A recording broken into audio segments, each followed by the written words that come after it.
Santai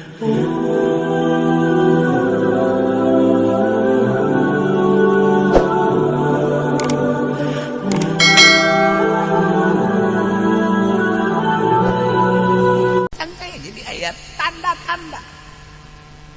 Ayat ciri-ciri jelema ahli sorga di dunia kene katempok.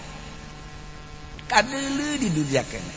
Urang kuari jang diri urang mah jang diri urang ye. Aya 8 ciri lamun aya geus teh sorga. Sakitu bae. Ya Allah ya Rabb. Nomor kahiji. At-taibun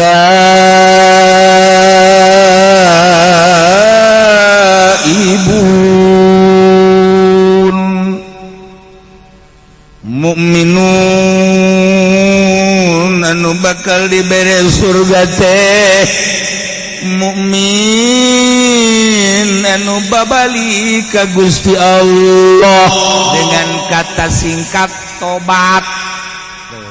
Nu daek tobat beneran tobat mah tanda bakal menang sorga. Hiji ya Allah.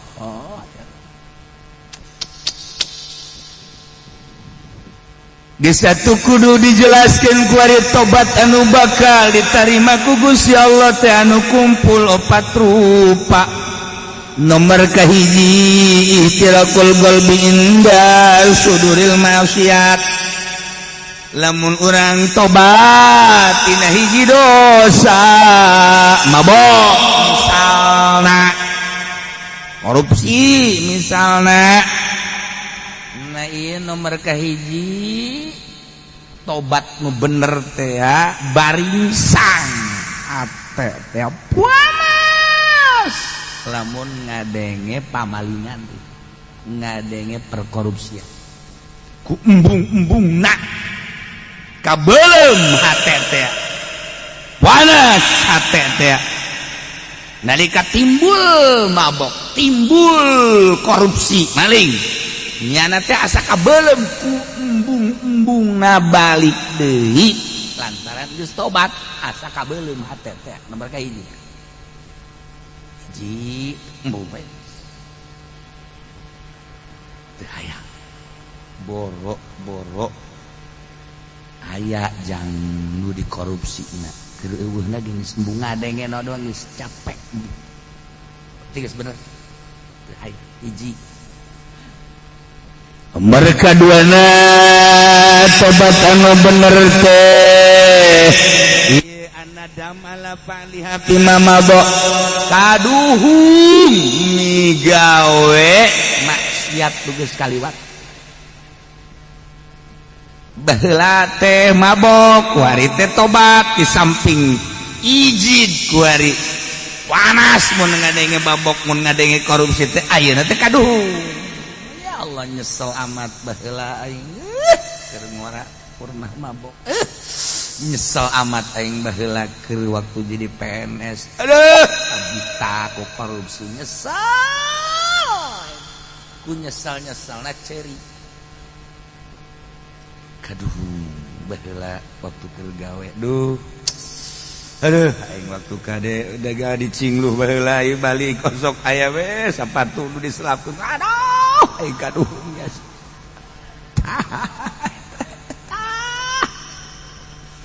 ku hari teh cerik kudaon haji cerik bae aduh baheula waktu dagang di Jakarta Masya Allah kari timbangan dikurangan nu batur dicokot ikaduh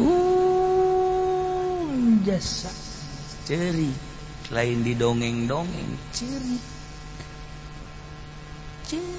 kaduhung ka Gusti Allah sakabeh dosa-dosa nu pernah dilaksanakeun teh kaduhung gambarkeun ku urang ku kolbu urang aduh anu kagambar ku urang tibalik ka dieu emang teu kagambar kalakuan-kalakuan orang teu kagambar nganyerikeun batur nipu batur maling nu batur nyiduhan batur nyarekan batur emang teu kagambar ja kagambar kabeh kaduh digambarkeun di jero hati. Ilah calon surga teh ya kudu bisa tobat eta ibuna kahiji geuleuh embung balik deui. Dua katuhung pelaksanaan geus teh. Dua nomor katiluna al-azwala tarkiha fil mustaqbal ngazab moal balik deui. Ngazam catet moal balik deui aing mah geus gurat batu teu hayang aing mah kudu ngalaksanakeun deui gurat batu cek urang Bandung mah geus moal beres. Nomor kaopat ayakunal hamilahu ala taubat talaba ridwanillah. Babalikna ke Allah teh bener-bener neangan ridho Allah. Kan aya nu tobat teh lain neangan ridho. Sia geulieu mah pan osok ka hotel bae neangan wetes ku kuarin teh. Lah sekolot aing bari mah tanaga lain yang ridho Allah. Ku sabab geus tanaga teh mah kos kitu mah. Lain tobat tah kos kitu beleumpeuh ngaranna. Sia kan biasana osok mawa jablay bae ku aing kadang Cikupa suka panggil sia. Eta kok sia mah kuarin teh atuh kuarin. Teu kumaha atuh pan jablay teh kudu dibayar tolong. Namun bayareun atuh keur ieu mah aing pan dagang limbah. Ku kumaha ge ku aing kabeuli ku ari teu aing eureun ge aing mah jang meuli bae lain tobat tah mah nu kos kitu mah ngaranna rarang sadan. Lain tobat tah mah nu kos kitu mah. Aisyah kieu masuk membawa jablay bae aing pan nyaho beus kieu mah kalerti kidul kok kuari henteu. Heh sia emang teu nyaho. Emang kunaon? Bobogaan aing na ieu teu daek gudang goblok. Jadi wao bae teh jadi alif. Aduh. Kumaha? Eta ge lain tobat tah mun kos kitu mah tobat teu daya teu upaya. La haula wala quwata illa billah. Ini macam-macam berarti kan. Kudu kumaha tuh kieu? Sia keur ieu kudu mau jablay bae kok kuari mah henteu. Goblok haram tolol. Teu hayang aing mah kajen teuing aing kuari didatangkeun ka dieu ti Cina tuh. Sesa corona dibawaan ka dieu. Kita ditumpahkan ku aing teu hayang aing haram gitu. Hayang nu buat ti Turki dibawa ka dieu. Bisa-bisa aing asup ka jero kabeh. Teu hayang haram ya jangkung gede orang Mesir teu hayang aing mah geus gitu. Hayang nu hideung jeung orang negro teu hayang ngomong anu hideung. Aing mah bukan ada hideung, deuk putih, deuk geulis, deuk teu geulis, deuk jangkung, deuk pendek. Geus aing mah haram ben kos kitu mah aing mah aing menang ridho Allah aing tobat ke hayat eta bener. Coba bawakeun ke urang. Dibawakeun ke urang si Sarini katanya.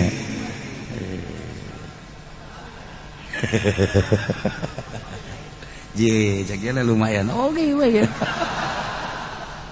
Masih kena di toilan kene goblok teman kos kitu. Tobat teu opat karak atta itu. Jelas sama tobat teh ulah cara jelema nu ngalahirkeun.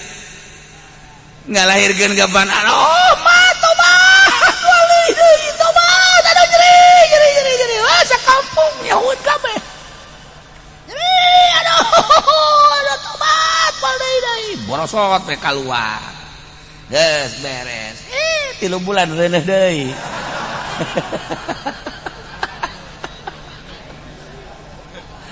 Eta ngaranna lain tobat sama kos kitu mah. Aduh. Eta mantep sama ngaranna tobat sambal sebentar. Lada. Giliran we jengkol deui, ngada hari bae. Masyaallah, ulah kitu tobat teh kuduna asli. At-taibun. Malah tobat teh aya 3 rupa hiji tobat fil Islam 2 tobat fil iman 3 tobat fil ihsan. Masya Allah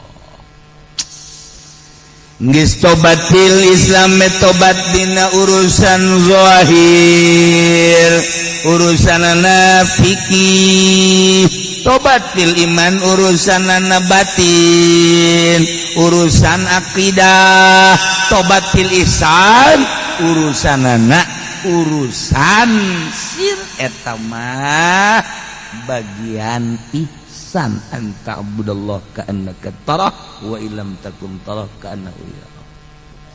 Islam iman ihsan kudu belajar abeh bisa moal bisa mun teu belajar naik sepeda ge ngolong heula baheula mah mantes ngolong ngabatang geus ngabatang karak nyadol baheula mah kitu jauh sepeda leutik kan baheula mah ngolong bae ge kudu kena jari-jari heula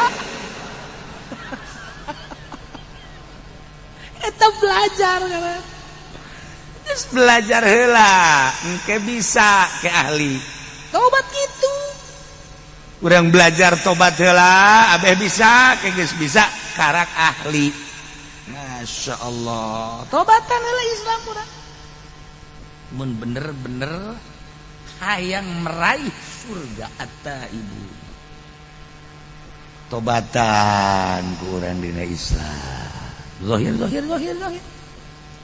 tobat dina zahir Islam urusan mata urang teh kapan urusan deuleu tama zahir ngaranna apan aya aturanana nu meunang di deuleu jeung nu teu meunang di deuleu ketika anu diharamkeun ku Gusti Allah teh pan teu meunang di deuleu kaya ning aya dada raja nyingkap saeutik ping anu putih teh rada nyingkap saeutik malah bujalna nu dotonna teh kadeuleu eta pan haram di deuleu teh nu geus kitu teh haram teu kudu dibahas di DPR sebenarnya mah lamun urang make aturan syariat teu kudu teh batu jeung masing-masing teu meunang di deuleu jusi awewe nagede make pakaianana tuh kudu make aturan syariat ulah sok make anu nyepet jasa sakumaha leupeut di deuleu diarep jeung di tukang LTP teu beda jeung leupeut buatan kawaron nyepet ya Allah ya Rabbi deres tuh boga mah pan anu teu boga mah waduh di luhur kadeuleu gunungna aya dua anu nyepet teh di handap apemna kadeuleu bebeulahna pada eta ngaran tangan teh kos kitu ngaran tah ulah kos kitu atuh make pakaianana geus let urang mah make pakaianana kos barongsai sanu rek ngeuleuh. Nah, si hade mata, si hade celi, kade irung, kade lisan, kade leungeun, rugap-ragap, kade lengkah, zahir. Di samping eta wuduna, nu bener, salat nu bener, perzohiran. Ya Allah, ya Rabbi, tobat. Kuali urusanana, urusan akidah, keyakinan ka Gusti Allah. Derajat manusia tergantung kumaha keyakinan didinyalah nguji derajat urang boga keyakinan teh pangeran teh Gusti Allah anu ngaturkeun segala rupa rizki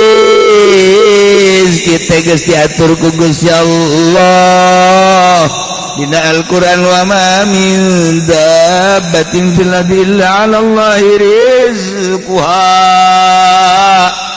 naon bae nu kumalandang di alam dunia suku 4 suku 2 bahkan nu hiber eta teh 'ala Allahi rizquha rizkina ti Gusti Allah tergantung kumaha keyakinanana ya keyakinanana bersyariat tani dagang gae tapi kudu dipasrahkeun ka Gusti Allah deres aya nu geus boga kayakinan tinggal yang memual tani moal dagang ka Allah bae kituna teh tanpa ngariweukeun batur yakin ka Gusti Allah mangga tergantung kumaha pangkatna urang pangkat syariat bersyariat pangkatna urang bertoriko antara jeung antara pangkat hakikat geus teu hayangeun ja dunia na gembungin ieu kana dunia ya yakinkeun ka Gusti Allah ulah ngagantungkeun ka makhluk ulah ngagantungkeun ka dagang ulah ngagantungkeun ka jabatan ulah ngagantungkeun hei sakola sia teh sakola mah sia moal boga ijazah teu boga ijazah hese digawe sia moal dahar sia teu boga kayakinan teh jelema mendingan disoekeun tah sungutna tah tuh aing mah cenah teh ieu lamun teu dagang mah tuh aing ngomong moal dahar beuleunan tah eta kayakinanna ngagantungkeun hirup kana dahar ieu teh loba keneh geus kana ditu loba keneh. Aduh, namun teu pidato mah tuh hese ke dapur mal ngebul. Je tolol. Dalil ongko. Eta keyakinan kayak gitu. Ya Allah, Masya Allah. Itu boga keyakinan tinggi makan gitu. Mang dagang. Maksudnya iya teh mah bersyariat we, ge boga anak pamajikan urang dibere rezeki ku Gusti Allah meureun melalui dagang tak jual karung ke satrek alhamdulillah aya 10 juta alhamdulillah oh hadza min fadli rabbi dah aya assalamualaikum salam aduh dulur kula kunaon tabrakan aja bakar rumah sakit lamun henteu mawa duit teu bisa imah nginjem ka danan menta tah aya di aing kakarak eta bae katarima 10 juta bawa los Gusti cak pemajikanana teh atau cak anak napa kok dikasih aja ya tuh saya gitu bapak kan dagang itu kan buat apa namanya kepentingan urusan makan mah nanti Allah yang jamin dah udah biarin aja cia sakanya namanya goblok meureun teu nyebut ngaran sia saka sia tolol sia emang kan sejen potongan sih mah kos kitu mah Masya Allah tuh berarti keyakinan ka Gusti Allah tah ulah disangka awas eta bakalna balukarna 10 juta dibawa pakai nulungan engke nyana keyakinan ka Gusti Allah kabarokahna moal kawadah Allah maha kaya Allah maha tahu Allah maha segala-gala ya tah boga keyakinan ka Allah Wari urang nobatan Gusti abdi teh teh boga kayakinan teh geuninganan epes rarasaan teh ngagantungkeun hirup teh ka pabrik ngagantungkeun hirup teh ka tani ngagantungkeun hirup teh ka dagang padahal mah dina Al-Qur'an wa 'alallahi rizquha teh nyaritakeun kieu jeung kituna langsung ti Gusti Allah nah ieu berarti Gusti abdi teh aya kasalahan dina teh ka Gusti hampura eta kakarek perizkian encan segala rupa urusan urang teh ada kudak di peuting barang udang poek dekat cai aya nu kulut terkeletrek we teu boga keyakinan dah lah aing daripada engke paeh neuleuh ka mangmang aing paeh neuleuh genderuwo lah aing mah mending ulah tahajud teu boga kayakinan da jelema kos kitu eta kudu ditobatan teh kos kitu kudu ditobatan borangan boro-boro titah di medan laga ngalawan kunti anak bae teu berani tobat berbagai-bagai dan berbagai-bagai urusan aku kuari goplah ibadah teh urang mah pinuh kuria we hayang kalem ku masyarakat hayang katangin ku anak incu Gusti Allah teh ku makhluk eta kapan bisa negarana encan lempeng geus tobatan eta carita global rincianna masyaallah panjang kula osok ngajelaskeun jelas tobat teh dina Islam iman ihsan tobat sadaya-daya Gusti abdi teh nu Gusti teh tadina eueuh kuari aya diayakeun aku Gusti berarti abdi teh nu Gusti kuari aya abdi hirup-hirup teh nu Gusti abdi bisa bentak teh nu Gusti abdi bisa denge teh nu Gusti abdi bisa ambekan napas nu Gusti dibere rasa ku Gusti teh asih amis peuheur pait rasa eta teh nu Gusti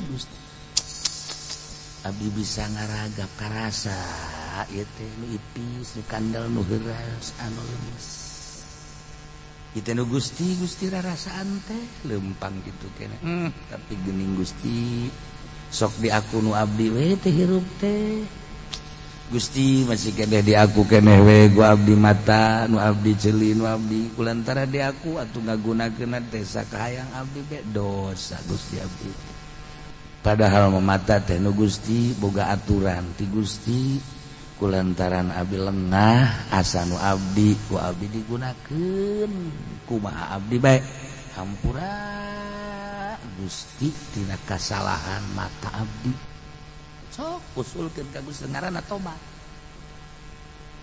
cilik teh sanes abdi nu Gusti dititah didengekeun teh kana urayan-urayan kalam Gusti Al-Qur'an hadis fikih jeung sajabana tapi ku abdi teh dipake ngadengekeun teh sakahayang abdi be jadi aku itu cilik nu abdi padahal makan nu Gusti ieu mangan sakadar hak pake doang saperna mah boga aturan Gusti teh tapi ku abdi geus dilabrak we segala rupa teh asa nu abdi geus kumaha abdi Gusti dosa abdi teh umur abdi teh geus 60 ayeuna teh tibalik datang ka ayeuna teh ieu teh pengakuan abdi terhadap cilik abdi teh ieu teh di aku we jeung sajabana kumaha abdi be Gusti mulai ayeuna mata abdi cilik abdi terek dikagustikeun sesuai jeung aturanana hampura Gusti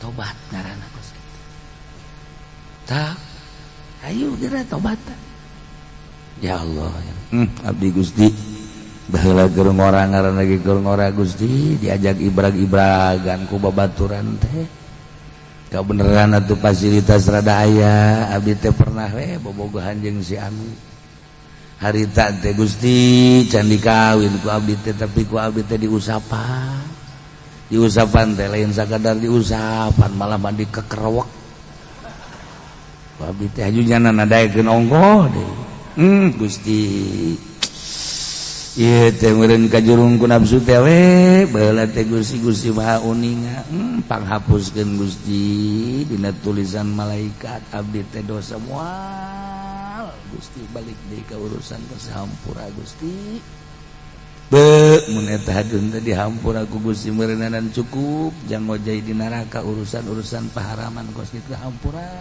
Gusti terus minta hampura datang ka ceurik tobat teh datang ka ceurik iraha urang nyencerikan dosa iraha hayu tanya awak urang pernah urang ceurik nyencerikan dosa encan urang urang paling ngecerik ceurik tanya ku bisa kurang ceurik sedih anak loba itu bukan duit makanya ngikeren ini aduh sabrol-brol kudu ka rumah sakit bayar bidana gua nu kitu dijengcerikan goblok nah urang mah cerik teh kitu Eta kunaon aja ciri gue. Karung di bawah batur. Aing mah bagian di bawah ku batur na bedu nyaho ke bagian untung masih terus meja goblok. Urang teh pernah ciri-ciri. Satu. Rahat saudara. Mandi. Wudu. Salat. Allahu Akbar. Sholli sunat li qadil hajat rakaatin Allahu Akbar. Beres. Ya Allah. Gusti alhamdulillah abdi teh masih keneh dibere umur ku Gusti dibikeun ka ayeuna. Tur dibere sehat. Tapi Gusti nu karasa ku abdi ieu ti ngora datang ka ayeuna. Abdi teh can sesuai jeung aturan Gusti. Abdi ayeuna lamun teh ama Gusti ieu terus bae hirup saperti ki ibrag-ibragan jeung ahli-ahli nasihat. Meureunnanan abdi teh ieu teh bakal jadi areng neraka. Tah nu mantak abdi teh ayeuna teh ieu teh nyanggakeun sadaya-daya ka Gusti, ayeuna abdi teh teu bade tobat ka Gusti tidak sakabeh dosa.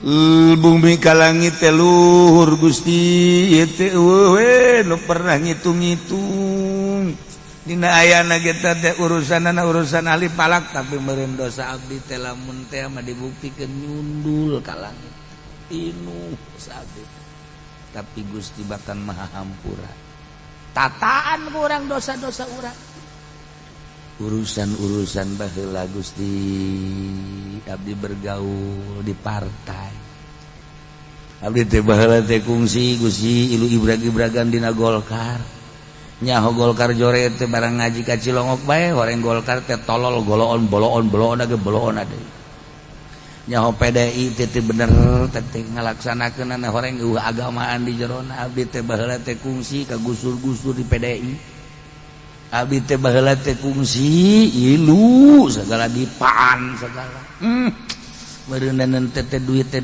balalener teh Gusti paingan teu bisa dibawa ibadah hampura Gusti kira-kira aya di nu gede mah abdi teh ieu teh atuh sia sok juga lantur goblok keur tobat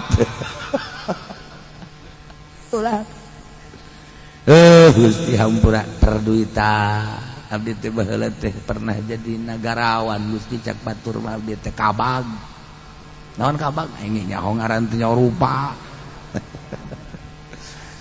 nah Gusti ngaran-ngaran abdi kepala bagian Gusti meureunnanan duh eta teh anak buah teh tah salah letor ka abdi teh teu pisan teh abdi teh kudu setor ka bupati ieu mah lain rahasia hampura Gusti mantak ngeunah teh jadi bupati teh eta teh kapan salah letor ka manehanana eta teh dianggap duit anu sunah nu wajibna mah lain eta. Emang aya anu sunah nu wajib. Sambalaya. Gusti abdi teh baheula teh jadi polisi. Aduh berat jadi polisi teh Gusti, tapi abdi barang jadi Kapolres harita teh ya Allah, ya Rabbi kos di sorga hirup teh. Lantaran dihitung aya sabaraha polsek kapolsek teh kapan kudu setor ka abdi teh mentak diberean ku abdi teh kartu-kartu jang nyatetan motor anu katangkep teh naon teh ngaranna tilang sedengkeun abdi pan instruksi kapolsek sia mendek nilang deuk teh nu penting mah jatah aing sampai sakitu emang teu kitu-kitulah encan lapor-lapor kerjaan nu sejen encan nu sejen kegiatan-kegiatan beuh amis jadi Kapolres mantap pada harayang ge jogok 100 200 300 400 juta mah jadi Kapolres teh atuh sabulan ge kapulangkeun dunungan tah emang kumaha gitu nah iyalah abdi Gusti baheula teh jadi Kapolres meureun kumaha jadi Kapolda cacak-cacak jadi Kapolres geus kos kitu nah ieu meureun dosa Gusti abdi teh ya Allah Allah ya Rob Gusti hampura Gusti ulah kabawa ke akhirat tapi mun teh kudu dibalik-balikeun deui insyaallah kalau dibalik-balikeun dengan meureun teu kanyahoan usahana ya mah geus ditobatan we Gusti ya we ceurik teh jadi polisi teh eureun jadi polisi ceurik ieu mah jadi polisi lain ceurik Pak. Siapa yang mau memperdayakan lagi ya saya kan masih muda tenaga masih kuat andai kata jadi satpam juga siap lagi saya goblok dek kira eureunna meureun teu budak iraha tobatna sok tobat atta ibun masyaallah cik ahli usul fikih mata ibuna teh ajama kebenaran mu'arraf bil alif wal lam geus yufidul umum jadi atuh nobatan teh tina sakabeh dosa ketika ditaksis ku Imam Jalaluddin make tafsiranana minasyirki wan nifaqi nah ieu teh berarti kan aya maksud tertentu padahal mah bahasa ataibuna macet tadi ge ieu teh umum geus tina seluruh dosa digilekeun ku Imam Jalal minasyirki wan nifaq kok kunaon eta tak eta urang teh ngaji teh hese teh kos kitu puyeng anu umum kok jadi ditaksis nah kulantaran anu tadi teh horeng geus diawali jelema anu tobat eta adalah al mu'minun anu iman ka Allah ai gegedena dosa teh horenganan teu iman ka Allah geus dipunggal we langsung minasyirki wan nifaq nu sajena mah dianggap gampang yang kita teh mulai teh hese ngajelaskeunana hese ngartikeunana aju hese tobatan ya tobat teh emang babari gitu hese mana aduh barang ngaji tadi ka Cilongo kudu tobat urang teh geus karolo baheula teh hampura nya mana ka pamajikan disebutna mana aya nu mama belah dieu teh mama papa belah dieu baheula mah dewek dewek sia ka dieu nya dewek ya sia tapi indah itu baheula nya dewek teh si mana tapi indah daripada mamah papa bari jorongos ongos nyebut mamah ongos nyebut papa tapi ribut baheula mah tilok nyebut ngaran isin datang ka paeh heuh ka dieu heula heuh ka dieu sakadeun sia heuh ka sa itu ka itu pamajikan atuh heuh embung aing embung nyebut ngaran ya Allah ya eta ku adab-adabna jelema baheula nyebut lagi heuh heuh ka dieu Aisyah pamajikan emang enak heuh ye pa heuh cak kira mah heulang meureun Gusti Allah kieu mana barang ngaji ka Cilongok teh nya urang kan bakal pararay atuh ieu mah hampura nya emang naon gitu baheula teh kan kungsi leungit kongkorongnya atuh padahal kakak ge milu neangan eta teh pura-pura sebenarnya mah atuh kongkorong dijual ku kakak nu 20 gram teh pada ku kakak bangun kesangan teh neangan eta mah taktik ieu mah pura aja ieu kakak aduh besi ke kabawa ka akhirat ge mana ge neangan kakak deui ge di ditu geus dikuari bae mah blak-blakan eta teh hari tadi dijual ku kakak ja kakak keur bajidor nya bajidor geus ditobatan eta anu 20 gram mah hampura bae nya diridokeun atuh teh naon ka kula mah geus ridho ya sabarang ti gede geus nyaho eta ku kakak emang nyaho emang siap ku bisa nyaho kula didukunkeun panarita ya cerajak dukun teh jadi lain sasaha cenah Itu teh mah di Ciduhan jeliwat cek teh ditimpah mah komo. Biasana mah bukan ditimpah liwat di Ciduhan teh datang. Ieu mah lain di Ciduhan ge liwat atuh kakak meureuntah mah. Dukun bisaan mah goblok deui tah. Saya hampura. Itu di hampura ku neng geus masalah tamun ku lagi hampura deh Kak. Emang naon gitu? Atuh padu kula sok nyokotan duit di kantong kakak. Lok bebeja kakak hampur paingan aing sering leungit atuh geus geus hampurakeun bae geus geus ngampurkeun geus nya kuari mah kieu bae ya banda-banda kakak nu neng banda-banda neng anu kakak jadi berarti urang siling bae geus lah geus ulah bebeja urang siling rido bae nya Kak emang deuk pairah kitu Kak bangun geus rada lain deui ieu tak eta teh geus geus pokona mah nu kakak beusi kacokot ku neng teu kudu menta hampura kakak geus ngampura geus atuh kitu keneh neng teh lamun teu keur ieu mah kitu ngeunaeun nya hirup ieu mah barang geus teu gablegna naon karena kitu si neng da tuh bener bae ngomong kitu jadi teu cokoteun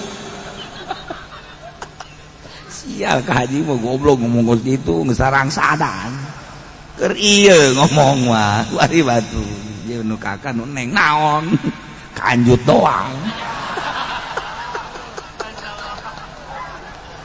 aduh tapi kan geus blak-blakan ngaranna tobat nya tuh geus loba-loba dewe teh nya nu neng ku kakak gitu keneh nu kakak ku geus ayeuna mah urang silih hampura ulah gaya gantar kakait urang rumah tangga teu beureunan tinggal saleng kadolengkeun deui bisi baheula kakak sahau kadua gaplok itu ge hampura.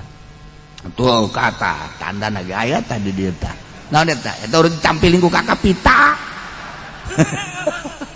Geus ulah loba omong atuh. Atuh ngan ieu bae kula asal ngaca bae sedih perasaan. Asal ngaca sedih. Ku mamek tesen harita kakak-kakak.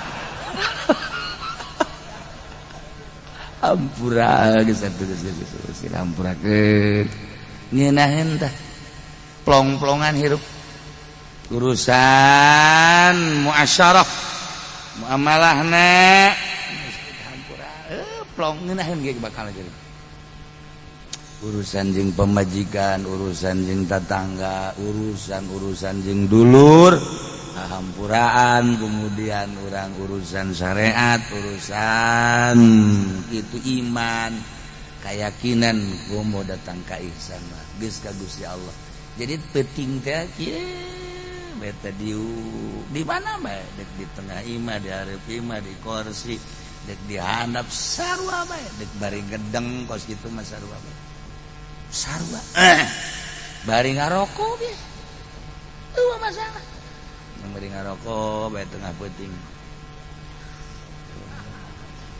padahal orang keur ibadah kadeulina mah kan urang keur ngarokok padahal keur ibadah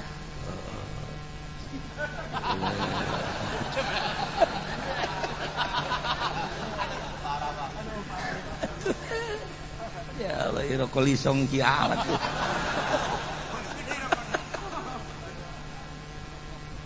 ya di pagahan kukula seperti eta sok gerage atta ibu natarobati urang supaya kasalalor ya ji deuk kumaha bae eta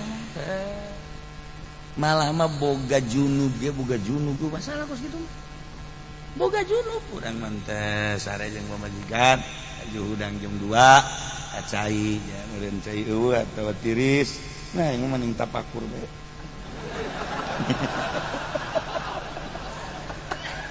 siapa di bejaan goblok bener kita emang balik ngarokok orenganan kerneangan tanaga deui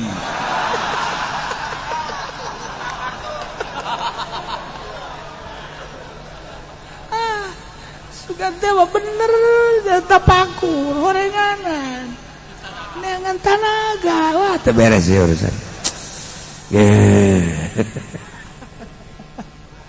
ya Allah ya Rabb ya seperti itu sok gerak praktek dan mandi tawan teh oge kieu salat dan bagus sholawat istighfar ayo baik gitu keneh urang lamun sering baik itu engke beda ge ke beda pasti jasa beungit urang berubah mata urang berubah pembicaraan berubah tingkah bakal berubah engke batur nu ngaromong isi eta kuari jadi bedanya kunaon matana cieuhan bae ja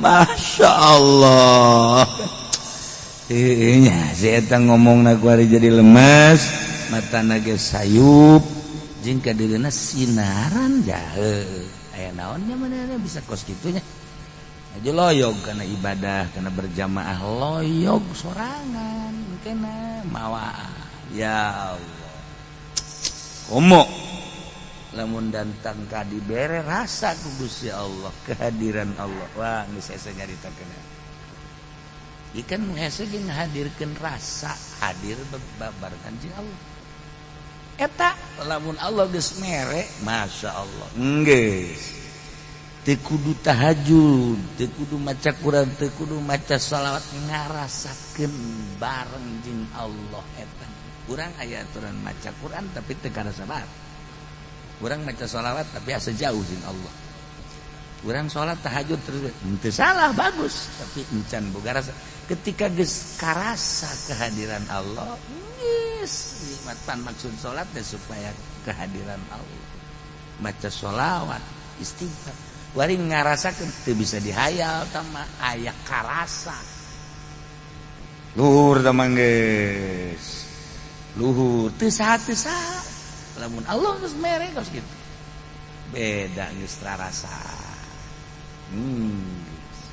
ngageser karesepna bakal ngageser lamun geus boga karasa kos kitu karesepna ngageser karesep kana dunia teu pati pasti ka akhirat karesepna ka makhluk teu pati pasti teu pati resep ka hiji Allah digeser ke Gusti Allah ngageser salat jadi sabodohan bakal itu tina tobat taibun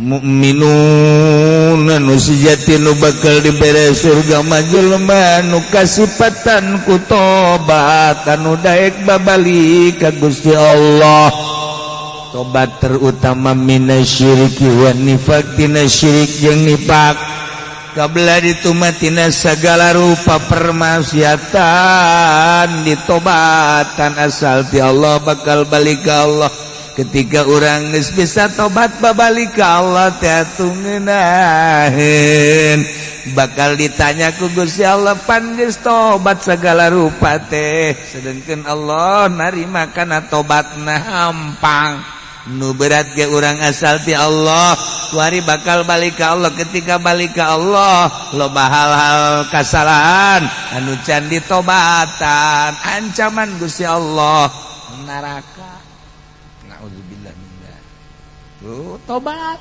masih dibere kesempatan urang kuari tobat anu mentek tobat anu paling hese mah iklanna nyabutna hai baheula mah kerja di PNS can tobat lantaran nyana keur menikmati gawena barang kuari eureun karak tobat gampang tamah nu hese ge ketika nyana jadi PNS kemudian nyana korupsi tah tobat tina korupsi ikhlas nyabut tina pangtobatanana dah lamun teh amat teu bisa kudu datang ka eureun nyana jadi PNS menjadi ladang kejahatan berarti teu bisa ieu lamun teu korupsi lantaran ieu mah kudu korupsi berjamaah aing teu korupsi teh ieu teh cilaka bakal rangsadan kabehan moal beres ieu urusan anak berarti ieu ke ladang korupsi teh kos kieu teh aing berarti kudu menghindar sedengkeun lamun di dieu bae terus bae korupsi wajib menghindar eureun jadi pagawe eta nu hese aja kuari mah kudu berjamaah. Zaman Pak Harto korupsi masih kene make tanda tangan, zaman Megawati masih kene make kursi kuari mah jeung meja-mejana wabe korupsi ya lamun ditataan kuari emang batu ambal aya korupsi. Murigak bulu urang nyaritakeun perkorupsian kuari di negara. Janjana anu ngajelas-jelaskeun anak. Urang masa ada kemacaan pun dibere henteu nyaho kabar bae. Ayo triliunan. Eta deuk diteruskeun lalakon kos kitu atuh mangga bae. Eta kapan nu bahayana kan duit rakyat, duit urang kabehan. Engke anu bakal demo di akhirat teh urang kabehan. Bupati naik seren cak urang teh emang kurang duit aing punyana kabeh dikenyot disesep punyana sakabupaten Tangerang kabeh demo deuk kumaha gitu jak urang ngarasa kapaling kabeh pan dika diberitakeun kan ku malaikat inilah bupati Kabupaten Tangerang selama sekian menjabat dah ada uang-uang yang diselundupkan melalui ketek melalui hidung. Nah, duit rakyat dibiarkan. Nah, hasil daripada rakyat sekian, kemudian disalahgunakan sekian kurang kan nyaw. Ganyang. Emang kumaha gitu. Aing ngajelaskeun ge abes yang ngarti goblok. Jadi kitu-kitu ge teu ngarti bae heran padahal bener bae meureun. Emang cenah bupati korupsi aya teh nu henteu bantengan moal aya lah. Kan sieun bang aing tegep ngomong kos gitu punya ho.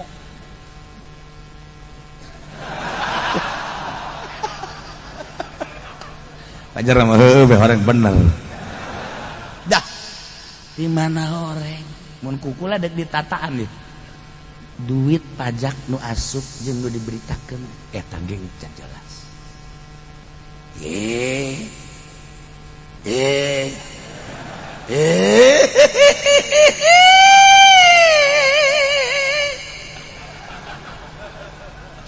Ieu mah keur nyaritakeun tobat. Ente dicaritakeun gitu, ulang ngeunah-ngeunah nya. Ulang ngeunah-ngeunah ieu keur carita eta sia ge sarua. Ieu keur nyarita sasaurang mah eta heula kos kitu. Bener. Catetanana aya sabaraha teh? APBD teh nu diberitakeun jeung pendapatan eta teh teu real. Teu real. Nya sia real. Tah, teu nyaho keneh bae resep yeung jeung nu bodoh kieu ye. Ya eta kan kudu tobatan. Urang jadi lurah di camat nu lain hakna aja dicokot. Eta kan kudu tobatan. Ieu kan deuk hayang ka sorga eta ibuna. Deres tamah jabatan anu memang ladangna ladang korupsi. Korupsien pimalingen jeung memang ngajurusna teh ngajurus kana pinarakaeun jelas tamah apan ieu mah dagang anu ngabohong bae nu teu reun-reun tinggung ora datang ka ayeuna ngabohong datang ka ayeuna can ditobatan pan eta teh anu dirugikeunana meureun sabaraha puluh sabaraha ratus konsumen. Atupan eta ge meureunna nanjang nyelap-jelapkeun seuneu dicili di irung mah geus loba sakitu ge. Eta ge deres keneh dagang ieu mah pan kiai, duit sholawat nu kudu dibagikeun teh tetep bae kunyana dicokot di.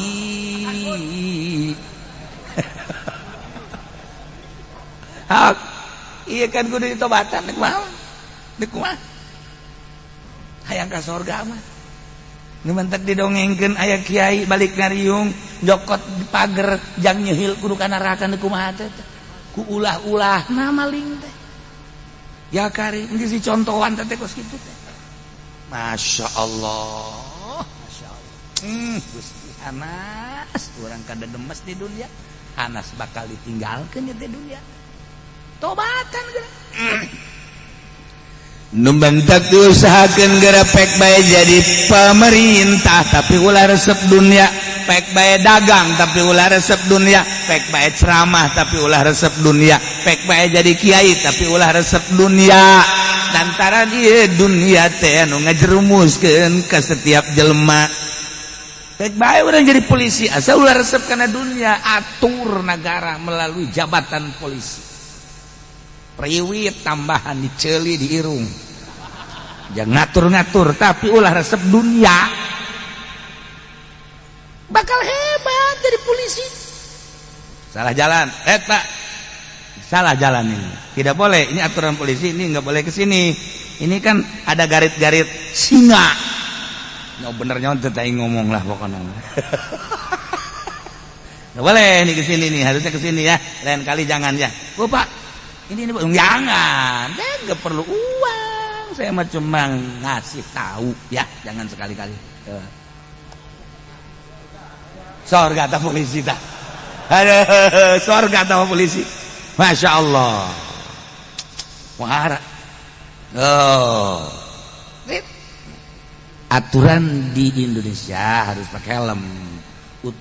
Aturannya harus pakai helm. Manfaat dan tidak manfaat itu urusan pribadi masing-masing, yang jelas pakai helm. Bapak ini kena sanksi karena nggak pakai helm. Nah, jadi harusnya bapak ini saya tangkap. Tapi Pak, ini harus pakai helm. Punya nggak helmnya? Nggak punya, ntar saya beliin. Polisi sorga aja saya ya polisi. Nih pakai helm. Jangan sampai salah aturan. Udah saya beliin nih Pak. Berapa duit itu? Nggak usah. Pakai dah helm sono dah. Koleng helm Grab.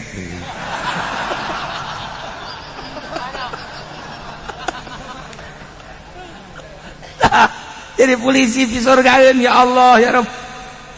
Hebat eta polisi. Ya anu naik motor tiluan ditangkap ku polisi.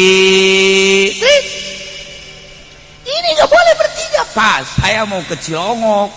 Ngapain? Saya mau ngaji ke sono. Bohong kamu. Ih bener Pak, saya mau ngaji. Itu pakai kain saya. Padahal mah henteu nya enggak bohong. Bener kamu mau ngaji ke Cilongok? Iya. Nah, kalau bener mau ngaji udah aman lah. Sorga dah polisi. Jangan laporan kula cenah ditangkap Kiai. Aju kula bebejan deuk ka dieu bae padahal mah tadi moal aju nama ka dieu bae bebejan. Aja sia ku aku polisi itu diamankeun ku polisi.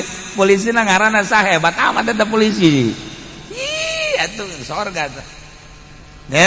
Loba urang lamun endek jabatan polisi atau pakai ya polisi lamun polisi dek sanu ngatur di jalan. Lamun polisi dek sanu ngatur untung aya polisi pakai ka sorga jabatan polisi. TNI lamun TNI adu kumaha ieu nagara acak-acakan atuh. Mantak wajib gadirikeun TNI jang pengamanan garda. Nah, asal dipakai bener demi bangsa jeung negara. Itu salah ya sebenarnya jadi polisi ya di tentara pek bae asal nu bener sakitu hungkul. Urang kuari lain negara Islam tetapi kan aya hakim teh make aturan HAM. Urang kuari boga masalah, nah kuari boga masalah diajukeun kan hakim. Selama hakim sanajan lain di negara Islam akur jeung agama boleh urang tak ka hakim eta. Tapi lamun geus teu akur jeung aturan agama teu meunang, tinggal kitu we sanajan cicing di negara lain negara syariat, nagarana negara demokrasi, tapi nyana make aturan syariat memutuskan hukum lah pake. Ketika nyana teu make aturan syariat ulah tinggal kitu doang. Tinggal kitu doang geus aya aturanna dina fikih. Teu hese jasa teu hese. Komo ngadengekeun mah bari hitut los. Babari sebenarnya mah asal urang nyaho. Asal urangnya, Masya Allah. Urang kuari urusan tolak. Kuari tolak tilu iya. Bain kubro kan menurut agama. Usul kuari ke hakim. Ku hakim dijadikan tolak tilu jadi hiji. Tak eta salah hakim. Pula dipakai. Ketika cak hakim tilu berarti bain barin kubro. Pakai bener. Tinggal sanajan cicing di negara demokrasi make aturan-aturan hak asasi manusia tapi memutuskan hukum sesuai dengan aturan fikih ya syariat pakai. Ketika nya henteu make aturan syariat ulah dipake geus bae atuh putusanana tilu jadi hiji balik deui ka kiai. Kiai ieu 3 kok jadi hiji ye teu bisa ngitung meureun teh mah hakim bejakeun ini tuh 1 aku sayang ibu 2 aku sayang 3 1 2 3 hakim goblok gitu atuh aing sok resep ya tungtung nama nah iya maksudnya ya tah ulah kaget urang di negara demokrasi geus diatur dina fikih walau kana di ditu bahasana lamun terjadi walau kana putusan hukum lain di negara syariat geus aya di fikihna sesuai ente jeung aturan fikih sesuai pake henteu sesuai ulah tinggal kitu bae paroid urang urusan paroid terus ka negara cak negara anak angkat menang kan anak angkat mah lain-lain deui anak angkat mah darahna ge darah batur angkat mah anak angkat bae bisa diurus doang tapi kan dikawin mun awe bisa dikawin kan warisan teu meunang nah kuari dijadikeun ahli waris ku negara teu sesuai ulah dipake kuari anak angkat teh ya teu dijadikeun anak teu ngawaris pake sebenarnya mah UHC na babari ngomong mah tuh kan gila sok datang sok ke hakim sesuai ente jeung aturan ternyata sesuai pakai ternyata teu sesuai wah laporan deui ka kiai pakai aturan kiai ulah sieun-sieun urang kan ieu teh hendak menghadap Allah jadi make aturan ngan teu sesuai jeung aturan agama deuk nanaonan urang doraka aya kene tanyaeun masalahna aya kene tanyaeun kuari Indonesia umur 16 tahun teh teu meunang kawin eta kan aturan Yahudi iya kan sunnah diburu-buru kapan kawin teh abeh engke mengurangi maksiat kan gitu aturan agama nama panjang geus tah kuari kan dijieun aturanana terserah urusan elat-elat tempat-tempat urusan negara ngaranna ge jakakara kuari bae nah kuari teu akur jeung aturan agama tabrak ku urang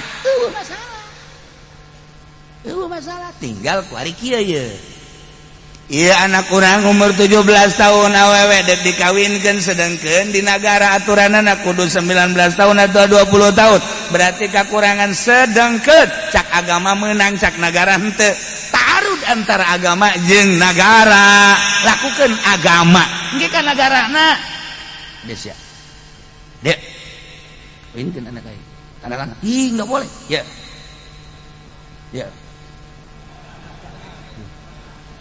baik begitu. Nah, kuari jang kalancaran eta urang mere. Tak eta teh doraka pantu. Tinggal kituna doang. Nah, anu mere jang kalancaran aturan agama, jangan langsungkeun agama nu mere henteu doraka, nu narima nu doraka. Atuh pukul makan ditelaah kayak aing ieu bukan masalah kos kieu coba aing ge bisa menanyakeun ke kumaha ieu masalahna kan kitu ai kiai mah lamun kitu mah pakong tinggal sit doang kan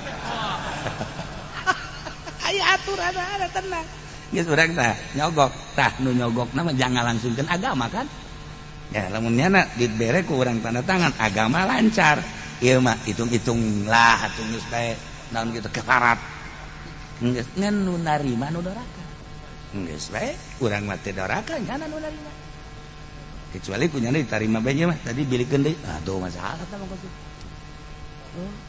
tah loba aturan-aturan geus kitu teu sesuai jeung aturan agama dipaksakeun sebab di negara urang lain negara syariat nagarana negara HAM geus dipaksakeun kumaha nyana bae tahun ieu mah kieu tahun berikutna mah lain tahun kena mah lain atuh kumaha manusia bae kumaha kahayang manusia lamun nuturkeun kahayang manusia moal aya ketegasan leuwih nyaho nu nyieun dunia adalah Allah nu nyieun aturan Allah melalui Al-Qur'anul Karim kok teu percaya amat ka nu nyieun dunia tinggal kitu bae make dikutak-katik urusan nafsu urang nah dengan kutak-katik urusan nafsu urang didinyalah letakna kesalahan urang atuh geus bae dunia nangieun Allah diaturna ku Allah make aturan Al-Qur'anul Karim melalui Kangjeng Rasulullah Muhammad sallallahu alaihi wasallam teu percaya amat kana aturan Kangjeng Rasul Quran nang Allah nu bogana leuwih nyaho lamun dikitukeun kan urang teu kumaha coba sia ngomong coba sia ayo ngomong tolol teu kan kulantaran urang mah ieu teh wayang di negara urang teh ieu teh dikendalikeun kudu kieu urusan Corolla bae kuari deui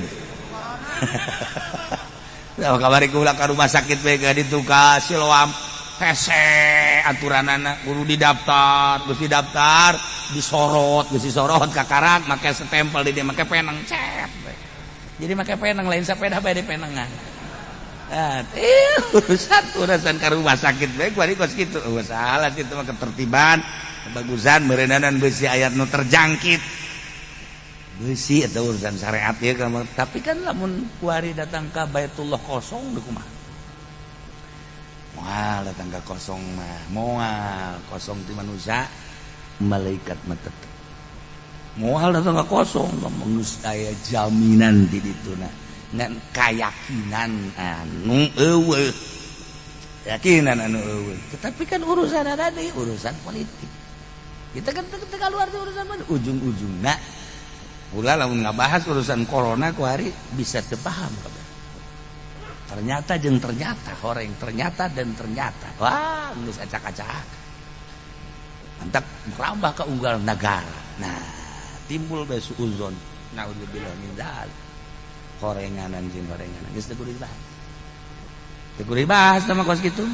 sebab tapi ieu mah urusanna urusan waduh kelas lain kelas urang jadi perseteruan anu dahsyat ujung-ujung nama atuh ieu mah pembunuhan anu geus teu berdaya dibunuh seperti ieu lah urang jadi suuzon kan nah makanya kesulitan kuari corona seperti eta timbulna apa ti hewan ti makanan liat apakah memang ieu tina virus bom tapi ternyata nu disebar ke salah satu negara ku Amerika jenis coronana ku akut iyalah jadi pembahasan timbulkan suuzon dah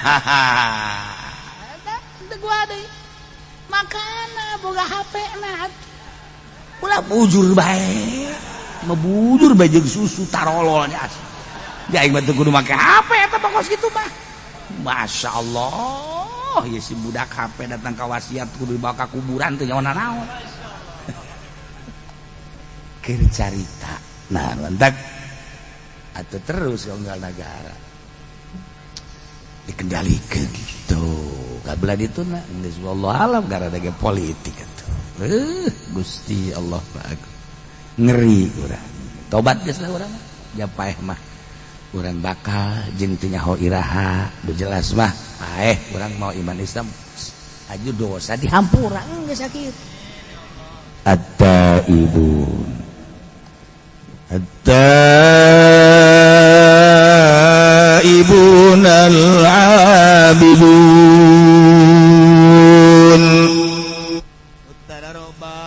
tu bener tobat natur anu ibadah anu ibadah natian wal mukhlisuna ibadatan lillah anu ibadah nate bener-bener ikhlas ulah aya embel-embel naon bener-bener ieu teh salat ditita ku Allah atuh wajjahtu wajhiya lillazi fataras samawati wal ardh bener-bener nunitana Allah menghadap